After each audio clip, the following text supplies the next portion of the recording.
Hello and welcome to episode 2 of the More Than Muscle podcast. I'm Max and joined as ever by Andy and Nat. I'm impressed we weren't cancelled after episode 1.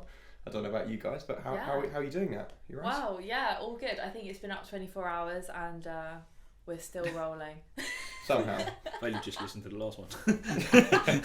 I've been editing it and I'm sick of all of your voices. I think whenever you listen to your own voice back over and over and over again, it's like any of the jokes. I like people messaging us saying, "Oh, it's really funny, I love it," and then I think us just having listened to the same joke over and over and over again. Like, it's not funny with anymore. all of you. I thought it was funny. Yeah, the first time Andy heard it was on Spotify, so that was fine for him. The funniest thing is my dad was trying to tune into a radio station to find it. He was like, "What station is it?" I was like, "Mate, it's not on the radio." He's like, "What time are you on?" That's the next step for us, isn't it? Okay, so just to start off, has anyone had any big wins this week? Any good client stories? Anything going on? Something exciting, entertain the people. Well, I'm at the moment training to do a 10k with my client, and it's next weekend. So yeah, we've been both trying to do that, and also like clients are getting ready for September, and September's kind of a bit like a January. Mm-hmm. So they're coming back from their holidays. They're thinking, oh, what new goals can I set? What challenges can I do? So yeah, there's a bit of that, but loads of people are on holiday at the moment, so they're just enjoying it. Are you feeling ready for the 10k? No. I think we'll just see how it goes. It's through London. It'll be nice. It's not a major distance. 10k, I'm still like, oh my gosh. But I mean, it's not like a half marathon or anything. I've got no doubt you'll smash it. I mean, we've got Tough Mudder coming up in. Yeah, there is a Tough Mudder as well. I'm that's 10 miles. So we'll see how that goes. let's see how the 10k goes. Yeah. And then we're off from there. Andy, how about you? Client this morning, power clean PB. We were trying to get over that number for a few days or a few weeks, and she finally did it. So that was a big win. That's probably the big winner this week. Boom. Love it. Done. What about you? Ooh, for me, I mean, I sprained my ankle. I'm not sure we'd call that a win. Again. Again. You've got like glass ankles. I really have got glass ankles. It's not doing any bits. One round with me on the hoops. I know exactly. It's Andy actually. You know, he just broke my ankles. One crossover, and then I was done. I've had a new client start with me a couple of days ago, and just the level of enthusiasm she came in, it just absolutely sort of made my week for me. And I think just whenever you get new people come in, they've got that mindset, that determination, I think that just really fires me up, I think. But that's my big win for the week. Boom. Yeah. Very good. So this week I thought we would talk about genetics in regards to fat loss, muscle gain. Are we supposed to be just stuck with the hand we're dealt, or is there anything we can actually do to alleviate some of those issues that genetics may present? Andy, do you want to touch a little bit on your thoughts on that? I think the first thing, if you're working with someone who potentially feels that they do have a gene around this, is kind of get into their psyche, see what they like, because a lot of the time it can be dealt with the excuse for the reason why they're not doing what they should be doing. And a lot of the time I find when you coach with people, it can be the reason. So if you can get into their psychology first, then great. But then just looking at little things like eating habits and why maybe they're getting hungry and things like that can help. But I think it's very individual based. Mm-hmm. And that's the difficulty when you're just looking at it as face value. I think so too. I mean, in regards to hunger and actually controlling that, you have FTO, also known as the fat gene. Which I think a lot of people potentially lean on. It doesn't actually mean you hold on to body fat more easily. It just increases people's hunger. So that just means you effectively need to have greater willpower. And although that is a challenge, you have to overcome, I suppose. It doesn't mean it's impossible, and it doesn't mean you have necessarily a worse ability to handle your nutrition and get the results that you want. And I think also you can be, if that is the case, you can be really smart in how you kind of structure your eating habits, what the makeup of your food looks like to kind of offset that, because you obviously got to try harder to offset the problem that you have, which is getting hungry quite a lot. So there is little tricks that you can do. I mean, there's a satiation index. I remember you were talking about quite recently, wasn't it? What was quite high on that list? So the satiety index of food basically shows you foods that you can eat a lot of, which keeps you full for longer. And the white potato came number 1. Now, obviously, carbohydrates, white potato, they get bastardized quite a lot. Mm-hmm. But the actual fact is, you can eat a lot of these foods, white potatoes, providing you're cooking them in a certain way, and they're not many calories versus how much satiety you get from them. So the volume you get on your plate can be utilised to offset hunger and things like that. So if you look into the satiety index, that can be one thing you can do to kind of offset your problem that you have. So yeah, that's one way of doing it. And then looking at your liquids that you consume and the makeup of things like that. Those are the things that you need to be looking at, rather than just saying, I've got this problem, I can't do it. Yeah. I think you just got to work smart around your diet. So yeah, like you say, prioritizing those things, food volume, and just being smart about it. And if you're struggling with anything, obviously just speak to a professional, and I'm certain you'll be able to find a way around it. Yeah, I think it's something that people will jump onto, especially with gene testing kits now, and you can kind of test so many things. So you can get it through your letterbox and get a gene testing kit. But I don't know. I just think that some of those things are excuses as well, and things that people will hold on to. So if they say, "Oh, I've got is it FTO gene?" I don't know. I've got high levels of that. That might be something that people can. It's kind of like a comfort to them, so they can hold on to that as their excuse as to why they are gaining weight, as to why they're overweight. However, I'd be much more inclined to look at their lifestyle, to look at their nutrition, look at their activity level first and foremost. And you might need to work harder, fine, but it doesn't mean you can't lead a healthy and fit lifestyle. Yeah.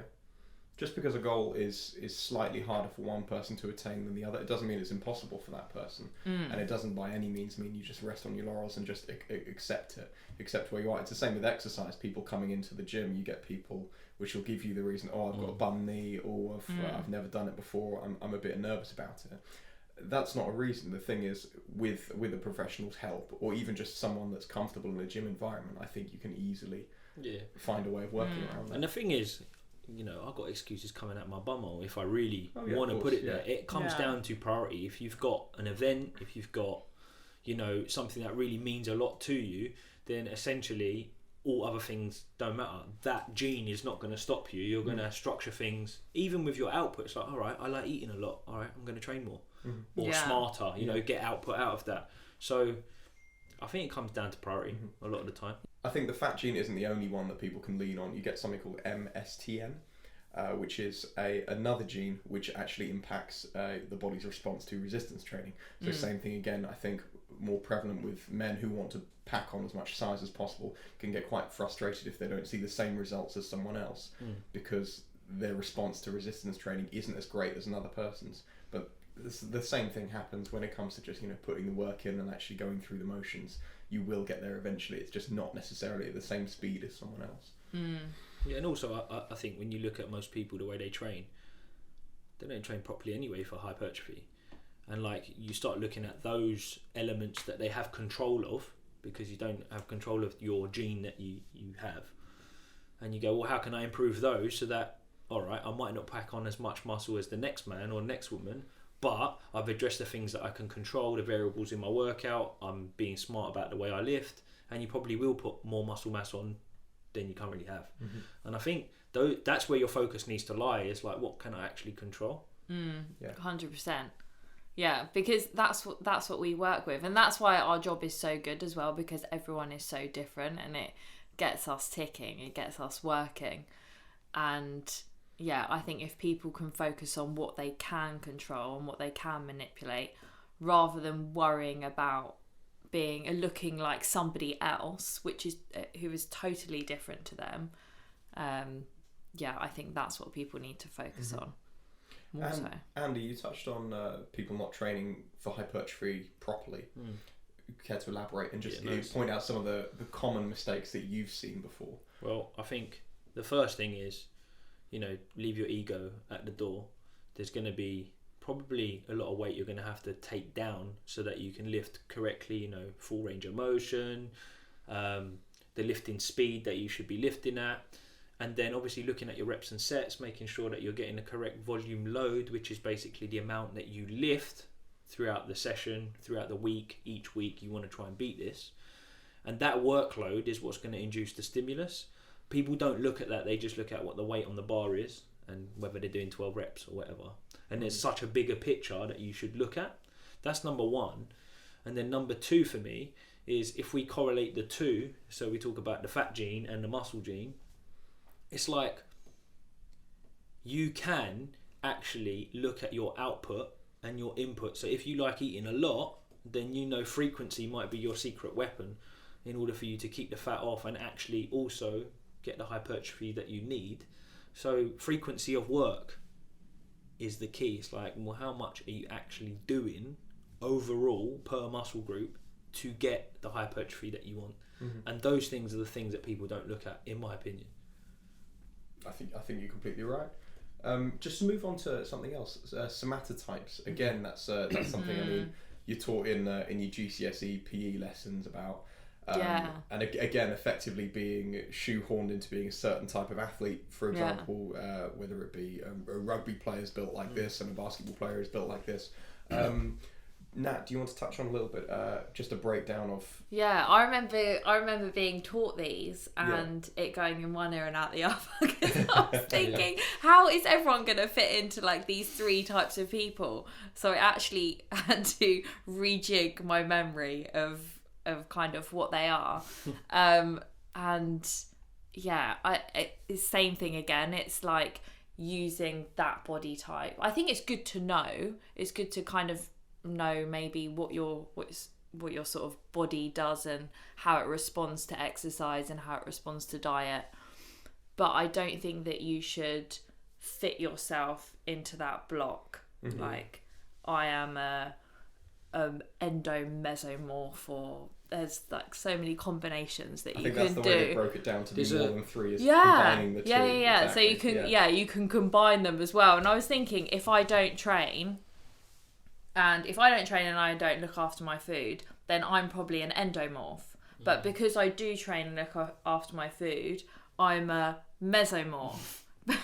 I think if I didn't eat at all and didn't exercise at all, then maybe I'll be an ectomorph. So I don't know. I mean, I actually wrote an article for Men's Fitness, or for supported one, I think it was last year, and they were asking me questions that I was smacking my head against the wall, because it doesn't work like that. Just like Nat says, the majority of people sit in between the lines. No one's really one or the other. And there's actually a really cool way to remember them. So ectomorph, it's got a T in it, so tall and lanky. Endomorph has got a D in it, so dumpy. And mesomorph has got an M in it, muscular. So if you remember it like that, then you know which category it is. Got it. I think no one wants to be dumpy. I think that's what we've done. Most people like endomeso or ectomeso or ecto-endo. So like, I'm definitely endomeso, because if I'm on it and I'm training, I get wham. But if I'm not, I can easily get quite dumpy. And just knowing that in your background, I think it does give you light on the way that you should train and eat. But it also gives you the excuse to say, well, yeah, that's my genetics, so but for instance, my brother growing up, always really tall, skinny, like completely the opposite to how I am. Like, he's really tall, he could literally eat everything and he would still be really skinny. Doesn't really do much exercise at all. And I was thinking, one day that is gonna catch up with me.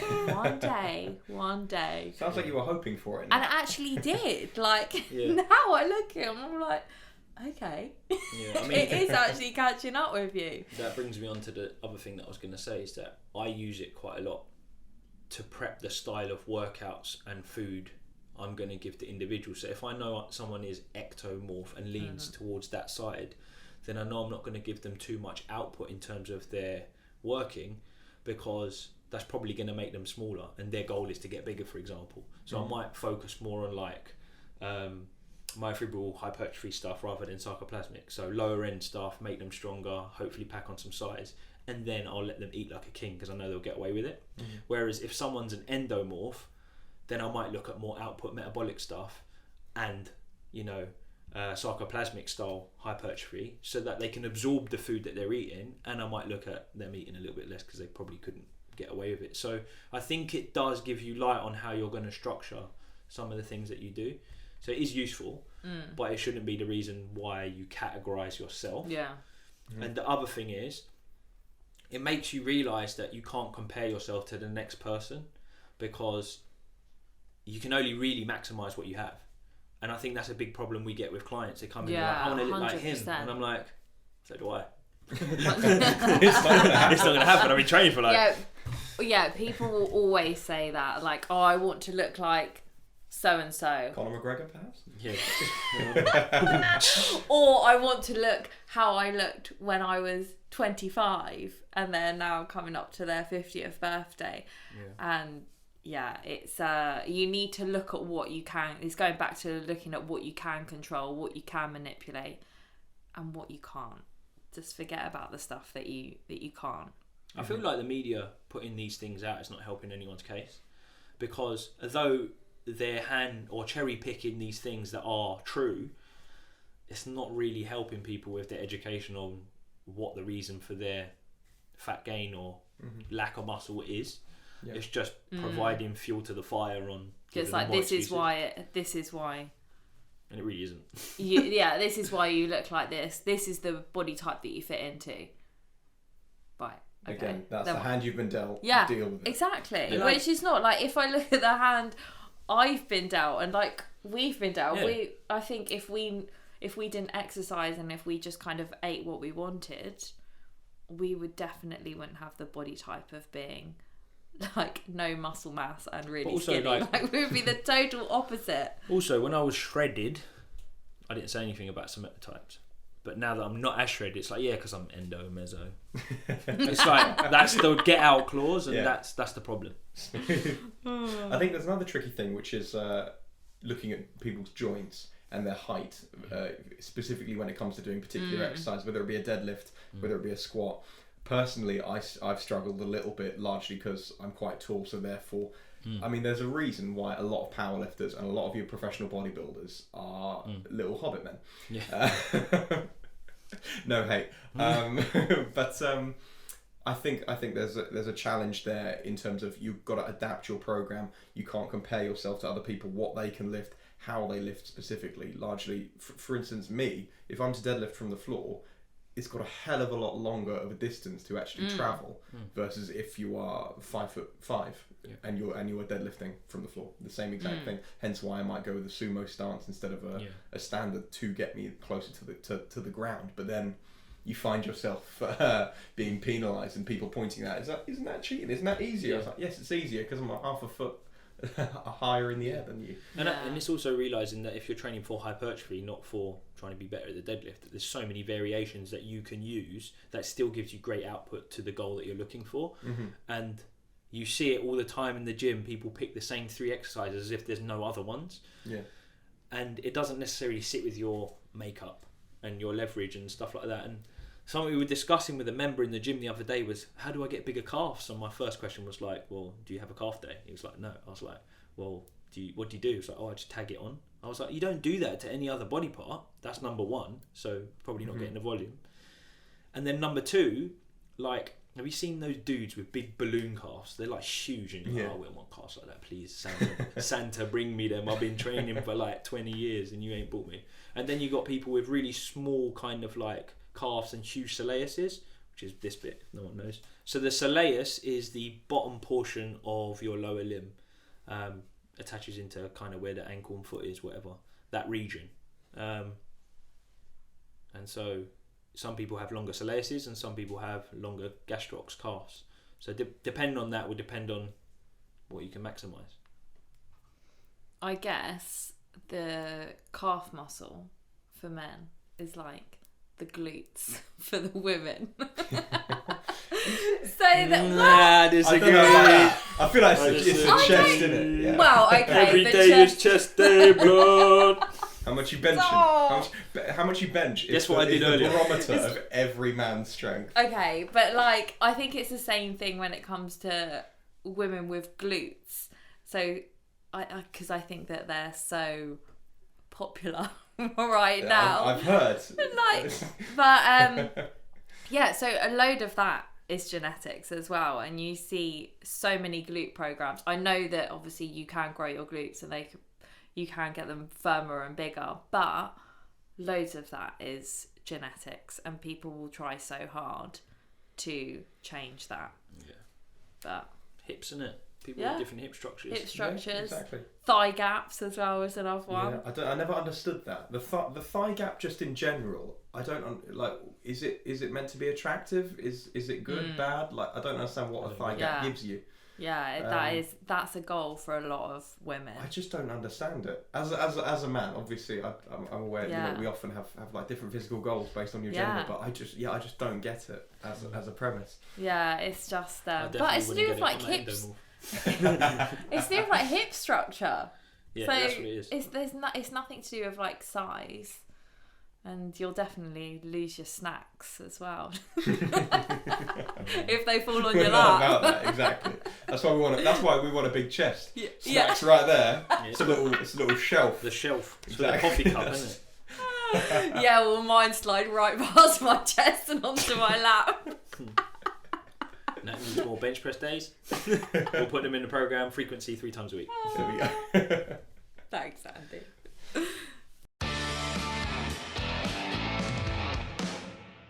So guys, I thought we would change gears a little bit and play a little game. I thought we would do a shopping list for our dream gym. So Andy, we were speaking about this the other day, but I think what we're going to do, going to go around in a circle, and we're going to each add something that we would like in this dream gym. And the first person that can't remember everything in the list loses, and therefore is berated and Oh has to my do Oh wait, how does has this to work? do 500 burpees. No. I wasn't listening. We'll play anyway. It'll be fine. That's fine. We're going to go round in a circle. Just add something that you want in your dream gym. But you whatever have it to is. But say you what have the to- previous Oh, person God. has said. Exactly. God. See, it's Yeah. not that easy, Andy. You drinking can't last just night, drink. Andy? No, but memory, you know. And I'm also like an endomorph. I've actually got the fat gene, and that hurts my cognitive function. Anyway, I'll kick off. Yeah. I would like a gold-plated lifting platform. It's highly impractical. He doesn't lift. Clearly doesn't lift. It's Oh. just for aesthetics. Okay, For the gram, a gold-plated lifting platform Yes. and a barbell. Oh, okay, nice. Gold-plated lifted platform, barbell, and a reverse hyper. Okay. Gold-plated lifting platform, a barbell, a reverse hyper, and an espresso machine. Obviously. A gold-plated lifting platform, a barbell, a reverse hyper, espresso machine, Yeah. and a bench. Gold-plated bench. Gold, obviously matching. The gold-plated lifting platform, a barbell, a reverse hyper, an espresso machine, a gold-plated bench. I think I might have lost this. Stop. And a tambourine. Okay. Any reason that's going in the dream gym? Every time someone does a PB, shake it. Ah, okay. I like that. Boom. I like that. Okay. So I would like a gold-plated lifting platform, a barbell, reverse hyper, an espresso machine. Of It's course. yours. Yeah, I know. So, surely I've got to remember that. I'm a proper coffee snob for anyone listening. A bench, a gold-plated bench specifically, and what the hell did you just say, Andy? It's literally the last one that came out of your mouth. A tambourine that he shakes. Of course, yes. Every time we hit a PB, and I am going to add to this dream gym. Downlighting. Obviously. Everyone wants to look fit in a gym, don't they? Let's be honest. Yeah. Downlighting, you get like 4 extra abs. Yeah, especially needed if you're endomorph. Yeah. Okay, I'm going to do a gold-plated lifting platform, a barbell, a reverse hyper, espresso machine, a gold-plated bench, a tambourine, a downlight, downlighting, okay, and a badass playlist. Nice. If anyone wants to hook us up with this gym, by the way, like, feel free. Yeah, you just have to remember the list. So I'm going to go gold-plated lifted platform, a barbell. It's not happening, mate. I think Come we've got to introduce like a Yeah, 3 timer, second. I don't know. Fucking. Fine. All right, no, Gabe. this was your... Is And then that reverse done? hyper. Oh, god damn it. Yes. Nah, come on now. Come on. And then He's out. It's game, He's man. It's definitely game. out. That's He's definitely the out. countdown clock is officially. Done. I just We've want a got to put sports hall, empty sports hall with a couple racks, okay? Fucking hell. Let's be honest, mate. Your garage, right, that does a bits. sports hall, a tambourine, and a barbell. Yeah. No Smith machines included. Oh, absolutely not. Honestly, I don't get it. I hate Smith machines with like quite a fiery passion. Yeah. Other than like for helping with incline push-ups and Calf raise. and yeah, exactly. Like building up to push-ups, pull-ups, and calf raises. I genuinely think they're pointless. Good for hanging your coat. Yeah. Yeah. You know what? Fair enough. There we are. Yeah. Smith machine coat rack. That's on the list as well. We're definitely I not wanna know getting who one of those in I our wanna know who Smith hallway. is. I Like, do, who the mate, fuck is yeah. Smith? Exactly. Like he's everyone knows the Smith machine, but no one ever knows who is Smith. Is his name John? I really hope it's Smithy from Gavin and Stacey. Yeah. The Smithy machine. I might have to Google it. I'm going to start calling it that. The Smithy. Get over there on the Smithy. Yeah, Smith. Who the hell is that? So, sport. When it comes to genetics, obviously you have a certain degree of advantage and disadvantage depending on the sport, and I think the extremity of that varies a lot. For instance, I would look at height in basketball. Mm-hmm. It's an incredibly heightist sport. I'm not bitter about it at all, as you can tell. But I think it's challenging to overcome some of those odds, and Andy, I don't know if you've had any experience specifically with football, any genetic advantages that you can have and ways you can sort of work around that. Yeah, I mean, it's a well-known fact that players are getting bigger, fitter, stronger, faster, and so if you don't fall in that category, you have to be exceptional at playing the game to even get a look in. I mean, I'm a centre half. I'm not that tall, so straight away you've got tower blocks playing because of the size they're at. So you have to stand out. So I think there's a huge thing there. So genetics do play a part, and I think what's happening in elite sport is they'll first and foremost see if you've got that, and then they'll teach you. Whereas previously, maybe they'll look whether you can play, and then they'll get you fit. Fitness and genetic predisposition has become the thing that puts you ahead of the game. I think it's a massive thing in sport because winning and the money involved in it is huge. And with that blowing up, I suppose the importance on how good you are really does change. And the thing is, like, you can teach skill, you can't teach height, for example. So and I think that's a massive challenge. You just look at all the athletes that get paid the most. They're either huge or they're quick, because speed is where the cash comes in. So it's you can train to get faster, but you're always going to be ahead of the game if you're naturally good at it, and you have that in you. But like, if Max was like my height, for instance, like, would you play basketball? I mean, I've got a lot of friends which are quite small, and the way they get around it is just quickness. And the thing is, you can adjust your play style to accommodate for that. So I think the tricky thing is with being taller, your lateral movement isn't as good. Yeah. So as a shorter player, your job is to exploit that and force your opponent to move as laterally as possible, so that you get them, right on their heels. It's like having the fat gene. It's not going to stop you. It's just going to make it a heap harder for you to achieve where you want to get. It's like runners, for instance. Like, you look at somebody, it's like, what is a runner's physique? Like, are they naturally quite tall and lean, or has running made them that way? Yeah. Like, it's.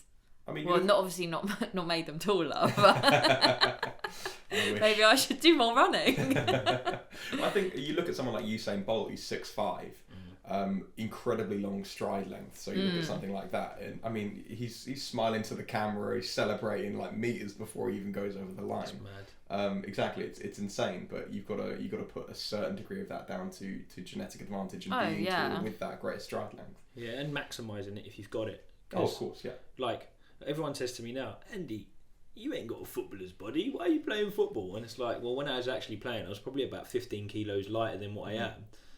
So if I wanted to play at a decent level now, I would have to maximise that and not go in the direction that I'm going, which is, I'm in the gym every day doing bench press. Well, I guess you have your genetics, and then you have the environment that you're placed in as well to kind of make the most of those genetics. So let's say these young athletes, if they're spotted from such a young age, then they're maybe put in that environment through school, through their teenage years, to really help and push those opportunities that they could have. I think looking at, I remember there was a show called Trophy Kids which I watched like quite a few years ago. It is scary what some parents put their kids through when they think they've got an opportunity to be an athlete, and how much of that is selfishly motivated by the fact that if my son is a professional footballer, he's going to effectively pay for my retirement or whatever it is.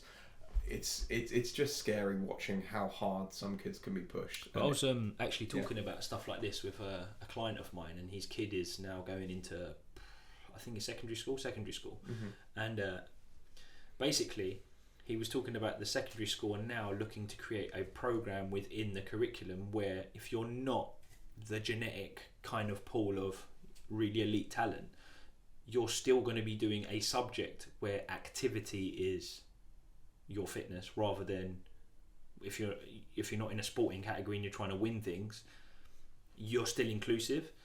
So I thought that was quite good, because when I was at school, it was either you're good or you're shit, and if you're shit, you don't like it anymore, so you ain't doing it. And then you don't walk, you don't do orienteering, you don't do anything that's to do with activity. So I thought that was quite a good thing that they were putting it into the curriculum, where they're telling kids to, or they're teaching kids to do activity based things, because at the end of the day, like, obesity is a huge thing. Absolutely. And we need to be more inclusive from young. And I know, like, the NHS are doing these apps now. It's like, oh, COVID's happened and people need to get fitter and stronger and all the rest of it, and it's true, but it needs to start from the kids all the way up, because it's deeply ingrained, I think. I think so too. I don't just think it's from the sense that if you're not particularly gifted when you're young and you feel like you're being excluded, I feel like it can be completely inverse, where I feel like if you're very good at something and then, for instance, life happens, you start to get a job, it tapers off, your self-esteem can jump off a cliff, or you can be pushed too hard from a young age, and that can completely put you can off. go the other way. Exactly, yeah, definitely. 100%. So back to my regular counselling session of Max's mediation. Oh no! Yes, so, I love this. I think this Look forward to this every week. It's going to be good. Trust me. I picked a fun one for us this week. So I thought we'd do a little bit of most likely to. Yes. I'm going to ask you a question. You're simply both going to answer on the count of 3 who you think is most likely to blank whatever it is that I say. Okay. Yeah. And then I think we're going to have a little discussion afterwards about why that may be. So we shout at the same time, yeah? Yeah, exactly. Yeah. So on the count of 3, I would like you both to tell me who is most likely to make a client puke. 1, 2, 3. No. Andy. So we've got a little bit of dissent in the ranks. Why? Andy? I don't usually really take my clients to that state. Doesn't that? Yeah. Well, I don't think a client has ever puked with me. I'm genuinely impressed you both just didn't say Max. No, I know, that was on the tip of my it was on tongue, my and I thought if you're involved, then it would be you. It would absolutely be me, I think. I think I've only ever done it once, when I wanted to teach a client a lesson, because he was taking a piss. Yeah, fair enough. Other than that, I don't think... if you were going to make a client puke, like if you really wanted to, what would you make them do? So basically, this client kept coming in pissed, and she stunk of alcohol because she kept doing it. So I knew she couldn't lie. So she came in drunk, and I was like, right, I'm going to give her single leg everything. So it was like single leg box step ups, bit higher than usual, split squats, balance on this, everything was single. She was all over the place. And then obviously I'd done it in a circuit fashion where heart rate, it got a bit metabolic, and then within 10 minutes she was in the toilet. And I was like, look, you can't keep coming to the gym pissed, because it's counterintuitive, obviously. Absolutely. So I did it to teach a lesson, and then from that day onwards, well, she just left. Made my life easier. I thought we were going to have a really nice moral of the story at the end of that. But so my life got easier. But other than that, I don't see the need to take your client to that level, really. No, I think so it's too. always a worry for a lot of people. Like, are you gonna make me sick? Are you gonna shout at me? And it's like, no, that's not what we're here to do. And I think people think, oh, that was actually all right. Like, it wasn't as bad as I thought. Like, it's not our aim to make you sick. No, if we put that mindset with people, then they don't want to come back. I mean, yeah, I know. Then you're gonna get nowhere. Yeah, I mean, there's a time and place to train like that, but at the end of the day, that's not what we're here for. That's not what we're trying to serve, because you can get your mum to stand in the garden with her whistle and her stopwatch, and she can make you do whatever, and you can make yourself sick. I just don't see the point. I remember I went to a gym before, and they used to just have like a designated area for a sick bucket, and you think, wow. Some people love it though. It's one of those. Yeah. It is a thing. Some people go love hard that or go home. Like, they train to be sick. That's rough. Okay, next one, guys. Who is most likely to spend $1,000 on gym gear in one trip? So 1, 2, 3. Andy. Nah. Oh. What? She wouldn't buy gym gear. Nah. When the fuck are you going to buy gym gear? Have you seen the shoes that Nat rocks? Yeah, in the and shoes? also- Oh, gym gear. I had it in my head as gym kit. Alright, nah, okay. I agree. Okay. Yeah, I was gonna I don't say- buy a gym kit. This is like, Mate, well, it's apart the from more this. than muscle t-shirts. and My that's stuff it. is like... Yeah, and I actually buy that for Andy as well. So. Yeah, I thought you meant gym. But do you know what I actually did before I came here? What's that? Gym kit. Yeah. I just bought some new leggings in Amazing. Lululemon. There we go. Okay, Lululemon as well. Like that's Lululemon, stemming. if you They just don't want do to things sponsor. for They just don't do things for endomorphs. Here we go again. Yeah, Another gym brand that doesn't fit Andy. I mean, Andy, what do you wear? it's because I fit into 3 somatotypes. It's the muscle gene, mate. You got too much of it, alright? Yeah. It's just big old shoulders. Yeah. Alright, so next one. Who is most likely to injure themselves going for a PB? And 1, 2, 3. Andy. Again, guys. Wait, I I don't think we've agreed on a No, single we answer. have shopping. Okay, That no. was that. Yeah, I don't so think you I took that did back. do Yes. that. I completed the gym in 2008. No, Andy will get injured doing lots like okay. Not doing a PB. Maybe not. Hang on, do you remember that In, one? in sport, I'd get injured, yeah. Do you remember Not that a PB. that 130 bench you went for a triple? Yeah, but it wasn't a PB. No, it wasn't a PB. Yeah. All right, Okay, fair so enough. not even a PB. Because I know... You just get injured. No, you because don't I even will have know... to do a PB. I know my threshold, so I'll know where I'm at. And if I'm primed Nah, to do the it's PB, I'll do it. definitely I wouldn't get under it. 100% Andy. 100%. I think you would do can't it getting a deny. PB, because you'll probably load one side heavier than the other. We've been there. Ooh, That's cold. only once I did that. Only Really, once. really See? silly. Oh, fair game. But That's only that- once. That's only one time I did that. Every single weekend, Andy will come home. That's Yeah, it. sport, now. playing sport's different. Yeah, no, I agree with you there. There's so many uncontrolled variables. Yeah. Where I know, the whole but- point of exercise is it's a very controlled. I still think it's I don't think I've ever been injured from PB. Well, I mean, I make it most times I go in the gym, I make PBs. Peanut yeah. butter, that is. What cost? Peanut butter, innit? Anyway. PB afterwards. All right, guys, last one. So, who is most likely to try juice cleanse? Definitely no. One. Yeah, that's good. Is it that? Definitely no. You know why? Because you got that NutriBullet at home. You use it all the time. You even broke it and used it that much. I actually did. Yeah, I think I'm not now. I just don't eat clean. Most likely to try a vegetable. I eat chips. No, I Yeah, potato. Okay. Oh, yeah. Come on, bro. Satiety index. White potato. Why am I always so satisfied? Why am I always so satisfied after eating chips? Satiety. Exactly. Exactly, we're making everything sound scientific. Yeah, you just like a greasy kebab. Just like, yeah, mate, it's satiety. Yeah, I don't think I've ever tried a juice cleanse. Really? Yeah, neither. I haven't. I've I don't tried. know why I said really. I feel like that was so harsh. I've tried other weird diets like years ago, but not a juice cleanse. I tried skinny tea. Mm. Is it basically a lax? Did you just shit yourself all the time? Yeah, it was. This must have been so long ago. Yeah. I think I was doing it before I went to like a girls' holiday to Ayia Napa. I mean, I've done every supplement under the sun. I've done that, but not juice. Yeah, no, I haven't done. And I think one of my clients went on one, and it was a 3-day juice cleanse. I could not believe how much he spent on this 3-day juice cleanse. So expensive. And his jeans were exactly the same after. Yeah, his jeans. That's cold. But his jeans did He was fit him. still a mesomorph.